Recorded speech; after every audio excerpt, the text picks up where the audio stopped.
পশ্চিমবঙ্গের আগামী সপ্তাহের আবহাওয়ার পূর্বাভাস নিয়ে আজ আমরা কথা বলবো।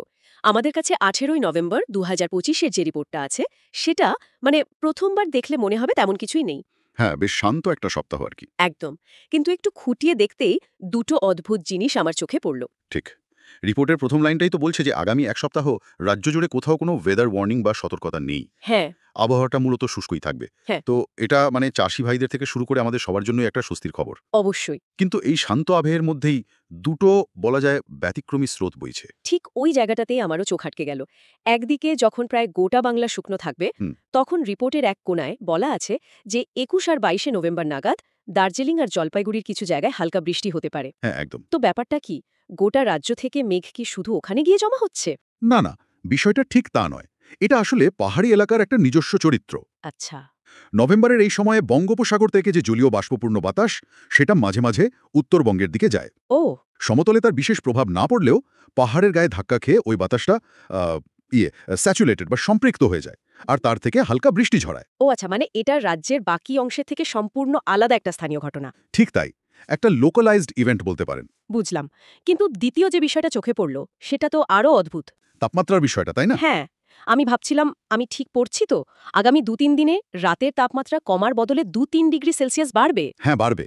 নভেম্বরের মাঝামাঝি এসে তাপমাত্রা বাড়বে। এটা তো পুরো উল্টো কথা হয়ে গেল। এখানেই তো আসল মজাটা লুকিয়ে আছে। আমার তো মনে হচ্ছিল এই সপ্তাহেই লেপটা বের করতে হবে। হয়তো আরো কয়েকদিন অপেক্ষা করতে হতে পারে। এটা আসলে শীতের আগমনের পথে একটা অস্থায়ী বাধা। বাধা? হ্যাঁ, এই ঘটনার পিছনে কারণ হলো একটা দুর্বল পশ্চিমা ঝঞ্ঝা, বা যাকে আমরা ওয়েস্টার্ন ডিস্টার্বেন্স বলি। ও আচ্ছা। ভূমধ্য সাগর থেকে বয়ে আসে এই শীতল হাওয়া তো শীতকালে আমাদের এখানে ঠান্ডা নামায়। কিন্তু যখন কোনো দুর্বল ঝঞ্ঝা আসে, তখন সেটা মূল যে শীতল উত্তরে হাওয়া, তাকে সাময়িকভাবে আটকে দেয়। তার মানে? তার ফলেই রাতের তাপমাত্রা হঠাৎ করে একটু বেড়ে যায়। এটা অনেকটা বড় ঢেউ আসার আগে জল যেমন একটু পিছিয়ে যায়, ঠিক সেরকম। বাহ, দারুণ ব্যাখ্যা। তার মানে এটা শীত আসছে না, তেমনটা নয়। একদমই নয়। বরং এটা শীত আসারই একটা লক্ষণ। শুধু একটা ছোট্ট বিরতি মাত্র। ঠিক ধরেছেন। তাহলে এই যে তাপমাত্রা বৃদ্ধি, এটা কি স্থায়ী হবে? না না, একদমই না।